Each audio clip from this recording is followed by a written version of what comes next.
Hello everyone, कैसे हो आप सब। आई होप कि आप सब अच्छे होंगे। हमने 2023 का क्वेश्चन पेपर हल किया था, दूसरी पाली का।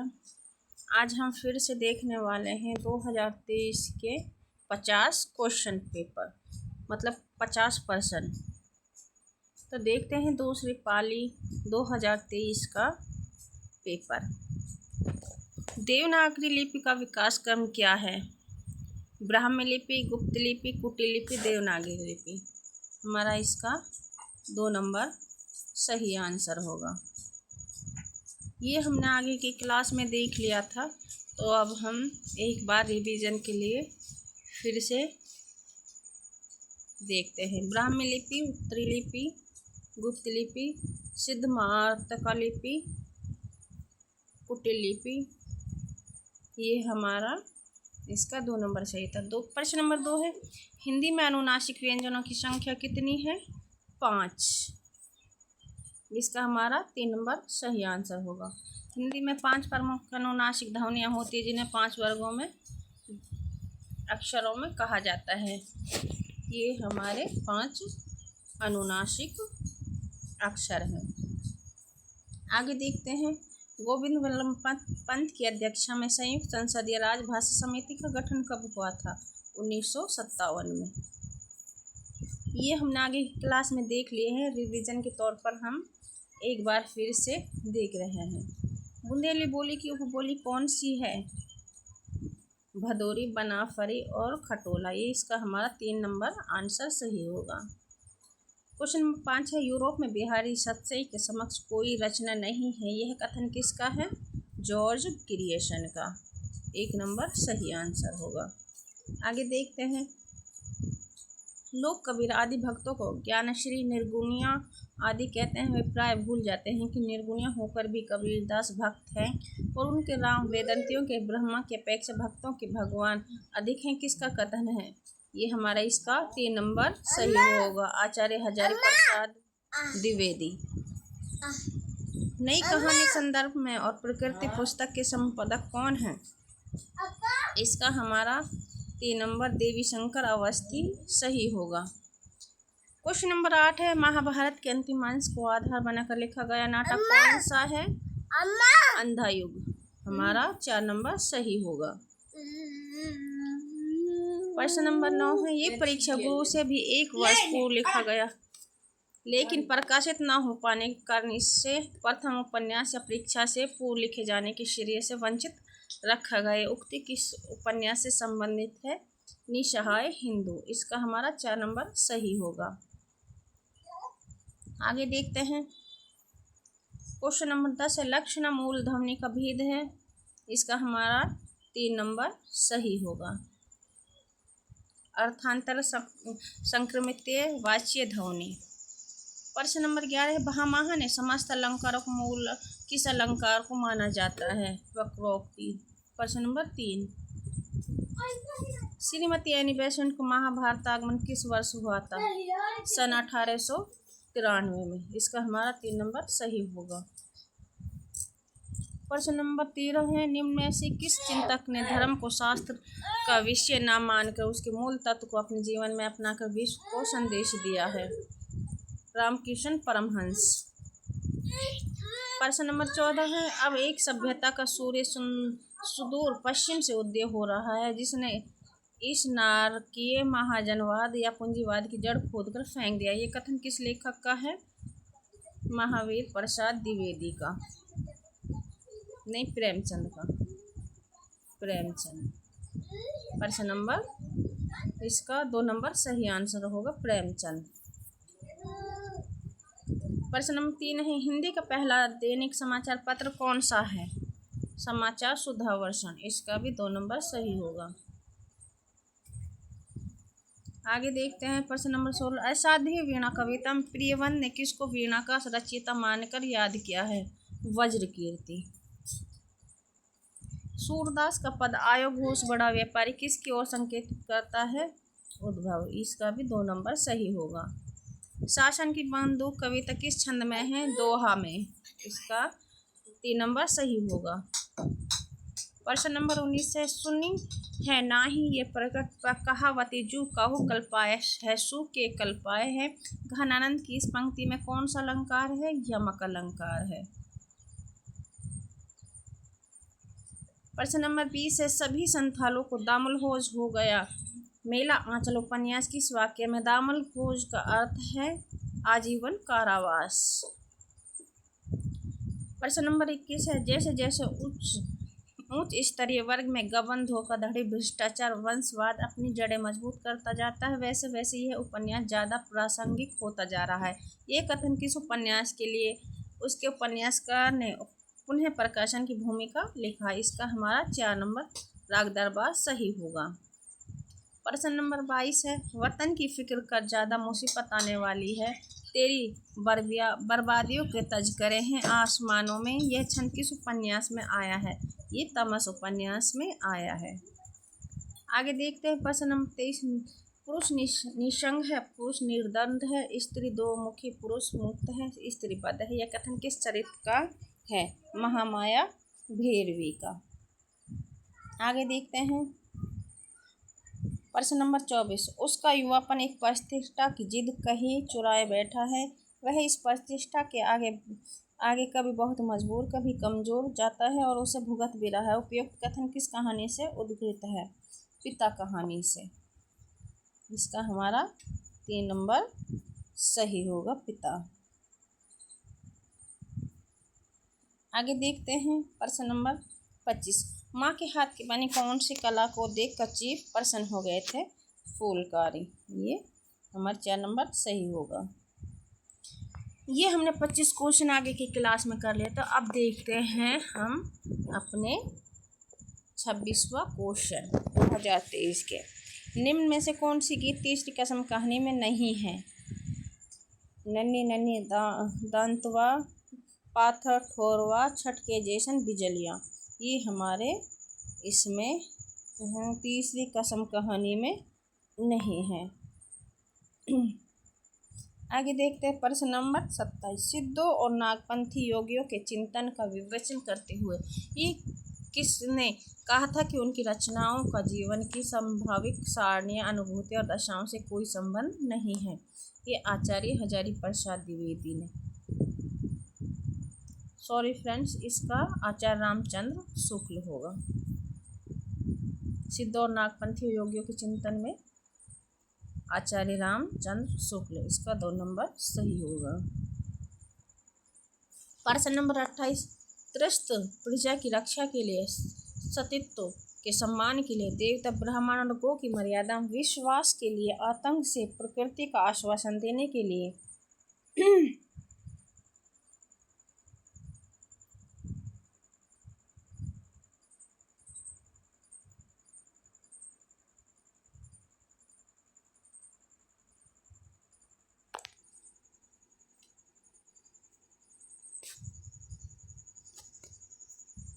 ये क्वेश्चन नंबर हमारा 28, त्रस्त पुजारा की रक्षा के लिए। फ्रेंड्स यह अभी हो चुका है।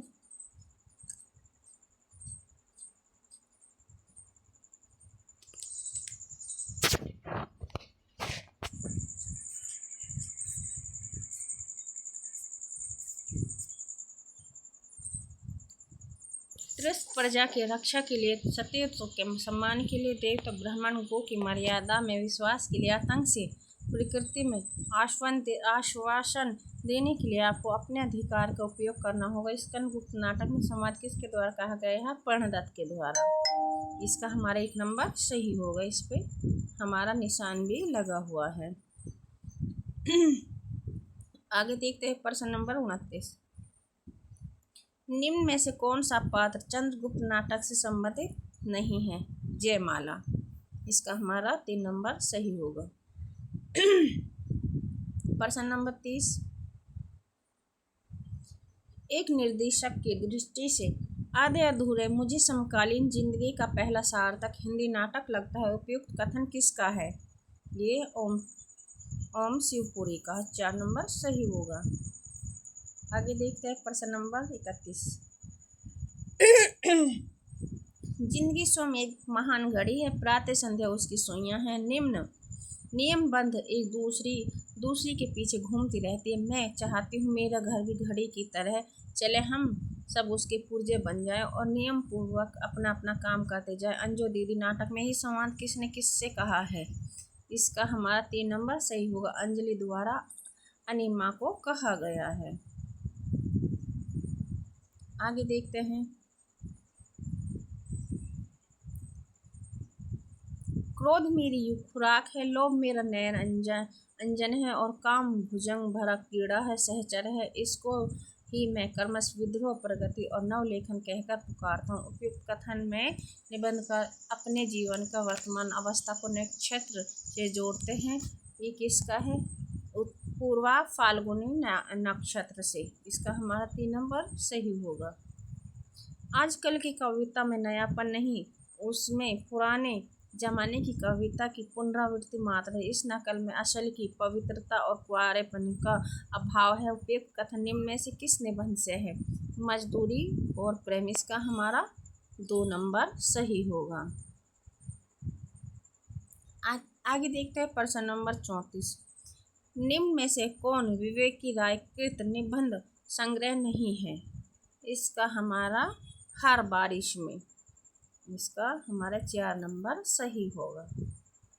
प्रश्न नंबर 35 है। संस्कृत और सौंदर्य निबंध में निम्न में से किस निबंध का उल्लेख नहीं है? इसका हमारा शीर्ष के फूल। 4 नंबर सही होगा। आगे देखते हैं प्रश्न नंबर 36। भारतेंदु मंडल के लेखकों की चर्चा करते हुए रामचंद्र शुक्ल निबंध के निम्न में से किस पद का प्रयोग नहीं करते हैं? ललित गद्य। इसका हमारा 2 नंबर सही होगा। प्रश्न नंबर 37। भारतीय समाज में एक द्वंद्व तो कर्म और संन्यास को लेकर है, दूसरा प्रवृत्ति और निप्रवृत्ति के बीच तथा तीसरी स्वर्ग और नरक की कल्पनाओं को लेकर उपयुक्त कथन किस पुस्तक में है?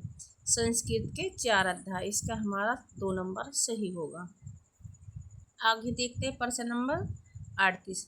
ठकुरी बाबा निम्न में से किस संग्रह से संकलित है? स्मृति की रेखाएं इसमें संकलित है। ठकुरी बाबा है जो स्मृति की रेखाएं सॉरी फ्रेंड्स स्मृति की रेखा संग्रह में संकलित है। प्रश्न नंबर 39 है। शरतचंद्र ने रविंद्रनाथ को किस कवि के बाद भारत का सर्वोत्तम कवि घोषित किया है? व्यास कवि के सर्वोत्तम कवि घोषित किया है। प्रश्न नंबर 40 है। गौतम बुद्ध के जो स्थान था आम्रपाली का, संभवतः वही थी मेरे लिए नटनिया। यह कथन किसका है? तुलसीराम। इसका हमारा 3 नंबर सही होगा। प्रश्न नंबर 41 है। देवनागरी लिपि के संबंध में निम्न तथ्य मिलते हैं। इसका हमारा BCD। इसका BCD। देवनागरी की वर्णमाला का वर्णक्रम वैज्ञानिक है। नगरों में प्रचलित होने से देवनागरी नाम पड़ा। गुजरात के नागर ब्राह्मणों के नाम पर ही नागरी पड़ा। ये हमारे 2023 का प्रश्न पूछा गया है और ये हमारे 2024 में और अब लास्ट ईयर 2025 जून में भी इसका नागलिपि से नागरी नामकरण नहीं हुआ था। ये हमारा गलत है। ए नंबर। इसका हमारा BCD ये हमारे सही होंगे आंसर। प्रश्न नंबर 42 है। अवधि और ब्रज में निम्न में से वैषम्य मिलता है? इसका हमारा ABE AB और E। ABE हमारा इसका AB और E CDE ये हमारा इसका A होगा। इसमें डाला हुआ नहीं है E, इसका ये E होगा। देखते हैं। अवधि का संबंध पूर्वी से है, जबकि ब्रिज का संबंध पश्चिमी हिंदी से। ये हमारा सही होगा। बी नंबर देखते हैं। अवधि में ए ओ स्वर का उच्चारण ऐ ऊ के रूप में होता है, किंतु ब्रिज में ये स्वर ए ओ के रूप में उच्चारित होते हैं।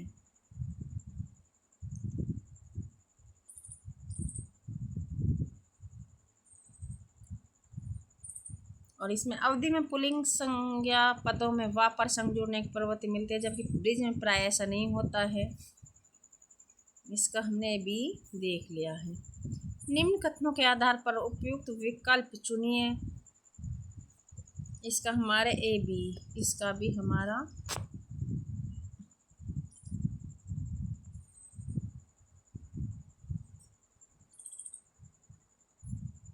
ए बी और ए। प्रभु जी तुम चंदन हम पानी की रचना रैदास द्वारा की गई है। कबीर परिचय में अनंतदास ने कबीर के व्यक्तित्व और जीवनी से संबंधित तथ्यों को उल्लेख किया है। दादू की स्मृत रचनाओं को अंगवधु शीर्षक से संत रज्जव ने संकलित किया है। A B E. आगे देखते हैं प्रश्न नंबर 44। यात्रा वृत्तांत पर आधारित निम्न कथनों पर विचार कीजिए। इसका हमारे ए बी, इसका भी ए बी ई। ए बी और ए देखते हैं। मोहन राकेश के आखिरी चट्टान तक दक्षिण में भारत के जीवन को रेखांकित किया है। ए नंबर सही होगा। बी नंबर देखते हैं। रघुवंश की हरी घाटी में रांची हजारीबाग के आसपास के प्रदेशों का चित्रण है। बी और इसका ई नंबर। निर्मल वर्मा के यात्रा वृत्तांत चीड़ों की चांदनी में आइसलैंड का उल्लेख मिलता है। इसका ए बी ई हमारा 3 नंबर सही होगा। आगे देखते हैं। नाटक और रंगमंच से संबंधित निम्न तथ्यों पर विचार कीजिए। इसका 45 नंबर का हमारा ए बी डी।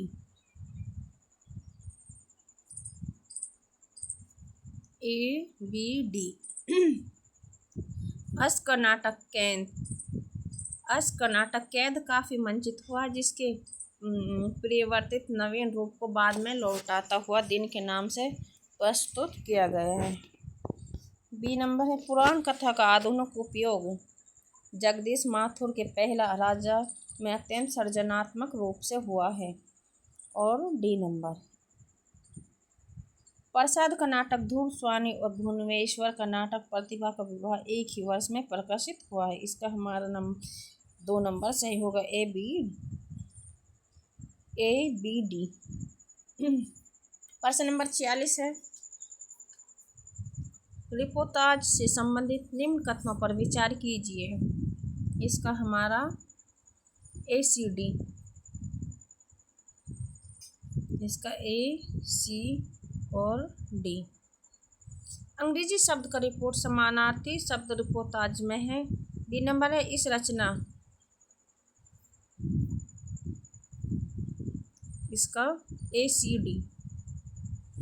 एलिया हेरेनबर्ग ने रिपोर्टाज के कुशल लेखक के रूप में सर्वाधिक प्रतिष्ठा प्राप्त की है। ए सी डी। डी नंबर है। हिंदी में रिपोर्टाज लिखने की परंपरा शिवदान सिंह चौहान की रचना लक्ष्मी पूर्वारूपम दिसंबर 1938 से आरंभ हुई है। इसका भी हमारा 2 नंबर सही होगा। ए सी डी। ए सी डी। प्रश्न नंबर 47 है। निम्न कथनों पर विचार करते हुए सही कथन चुनिए। इसका हमारा ए सी डी। इसका भी ए सी डी है। नई समीक्षा काव्य के निरपेक्ष अस्तित्व को स्वीकार करते हैं। इलियट सी नंबर है। इलियट का मत है कि केवल अतीत ही वर्तमान के रूप में मर्यादित नहीं का, तो वर्तमान भी अतीत को प्रभावित करता है। और डी नंबर। इलियट के अनुसार कवि का मन असंख्य भावनाओं, पदावली,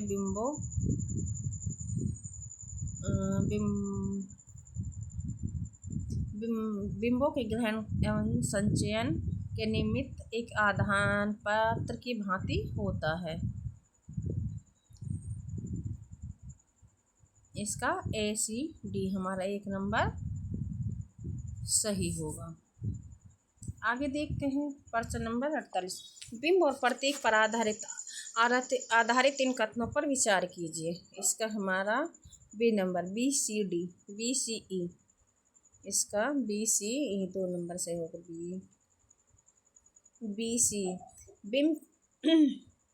बिंब किसी अप्रस्तुत वस्तु का मानसिक या काल्पनिक रूप है। ई नंबर है। BCE है। सी नंबर है अर्थ की संप्रेषणता के समान ही भाव की संप्रेषणा एवं उत्तेजना में बिंब विधान काम्युक हाथ रहता है। ई नंबर है प्रतीक द्वारा प्राय सूक्ष्म एवं विशिष्ट अनुभूतियों को सहज ग्राह्य बनाने का प्रयत्न किया गया है। इसका हमारा BCE 2 नंबर सही होगा। फोर्ट विलियम कॉलेज के संबंध में निम्न में से किसका कथन सत्य है? इसका हमारा ACE, इसका हमारा ACE। फोर्ट विलियम कॉलेज की ओर से उर्दू हिंदी गद्य पुस्तक लिखने की व्यवस्था हुई है। जॉन गिलक्रास्ट हिंदू उर्दू के अध्यापक थे। ACE है। और सदर मिल्स ने कॉलेज से जुड़कर खड़ी बोली गद्य विकास में योगदान दिया है। इसका हमारा ACE नंबर 3 नंबर सही होगा। आगे देखते हैं, पर ये हमारा लास्ट का 50 क्वेश्चन पूरे होते हैं। राम मोहन राय के संबंध निम्न में से उपयुक्त कथन कौन सा है? इसका हमारा BCE। वे भारत में राष्ट्रीय पत्रकारिता के संस्थापक थे। वे ईसाई धर्म की नैतिक प्रणाली से प्रभावित है। और ई नंबर वे मूलतः युक्तवादी और नैतिकतावादी धर्मानुयायी बने रहे। ये हमारे BCE 50 क्वेश्चन पूरे होते हैं। ये हमारे 2023 के प्रश्न हैं जो कि हल किया गया क्वेश्चन आंसर।